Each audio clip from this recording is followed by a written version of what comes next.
Hello everyone, how are you? Hey, the match was starts for Monday Night Raw, the Raw after WrestleMania, April 4th, 2022. Now, every Raw, SmackDown for WrestleMania, we get returns. Or big things happen. Well, Raw, nothing really big happened. The only thing interesting was Veer Mahan is finally on Monday Night Raw. Happy for that. And Elias is back. But man, he shaved his beard off. His hair's all fluffy like. He's wearing, looks like rose Carter tights. Rose gold Carter tights. And he's called Ezekiel. The younger brother of Elias. That part's stupid and lame. And even the crowd's like, you are Elias. So they're not going to become Ezekiel. So just call the poor guy Elias. And it's just weird seeing him without the beard. But apparently Vince McMahon thought with the tights and the beard it reminded people of Macho Man. I actually prefer Elias with a beard.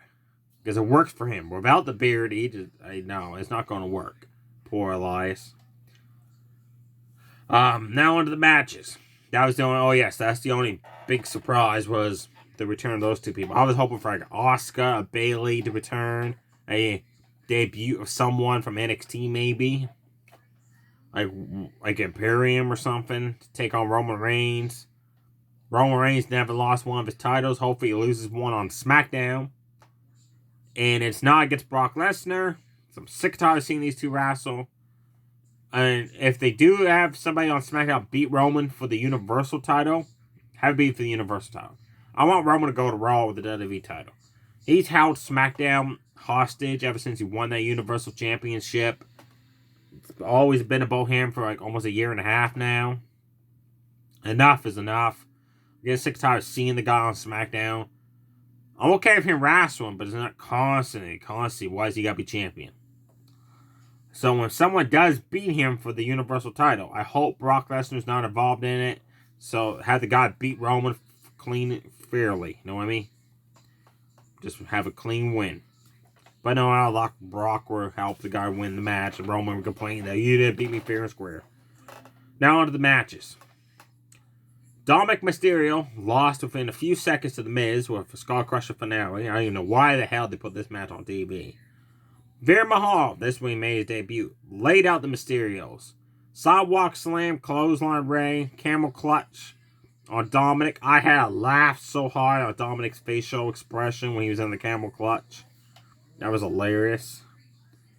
6-man tag. The Usos teamed up with Austin Theory to take on Rated RK Bro and United States Champion Finn Balor. Not a good match.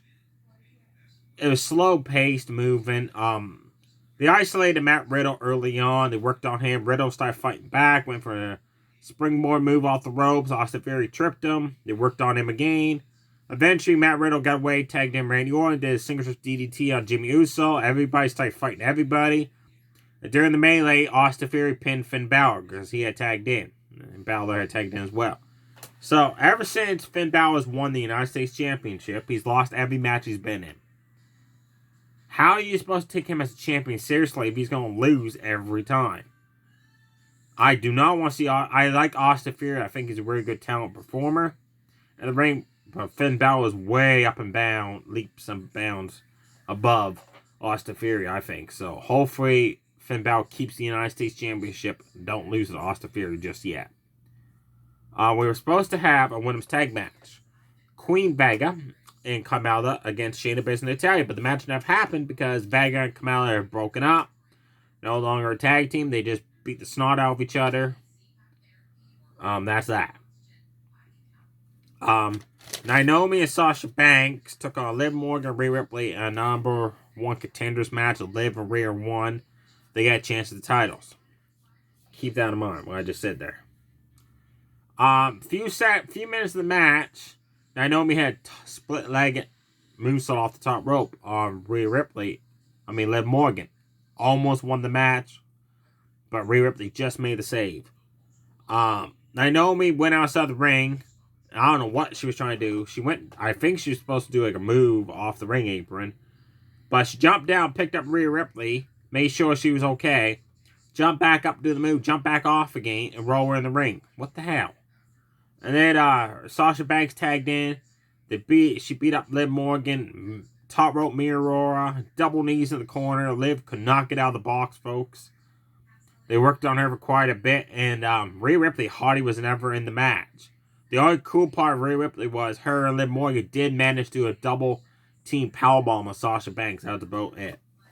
Naomi and Sasha won the match with a double team move on Liv Morgan, which, by the way, Naomi messed up on. She was a few seconds delayed there where she was supposed to fall down, and poor Liv Morgan was twisted like a pretzel. After the match, announced next week on Raw, Rhea Ripley, Liv Morgan versus Naomi and Sasha Banks for the women's tag team titles. So this is a number one contenders match if Liv and Rhea won, but they lost, so let's give them a title shot anyways. That makes perfect sense. Now, on to the two matches on Monday Night Raw that are worth watching, folks. Braun Breaker from NXT took on the Dirty Dog member Dolph Ziggler, Bobby Roode, and ringside for the NXT World title. Great match. Braun Breaker is really impressive, I find.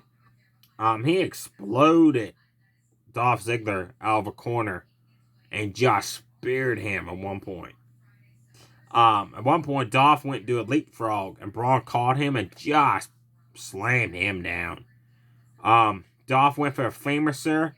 Braun countered that with a sit-down powerbomb. Dolph eventually did hit the Fameasser thanks to a distraction from Bobby Roode.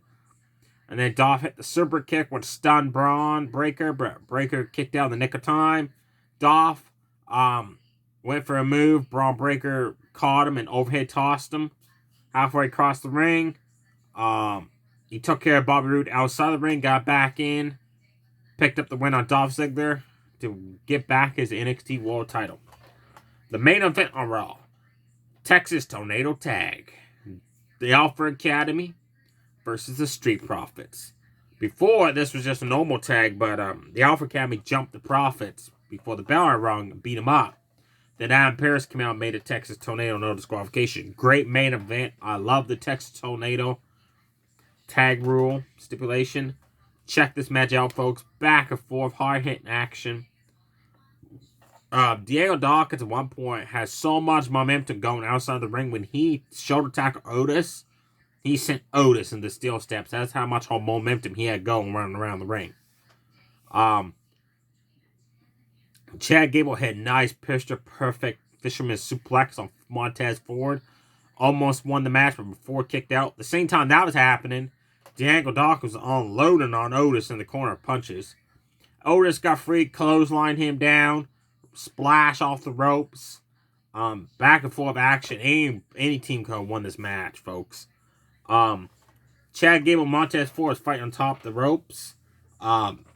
Gable was trying to superplex Montez Ford through a table off the top rope.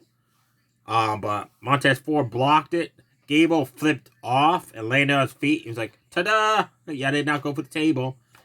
Dawkins uppercut him.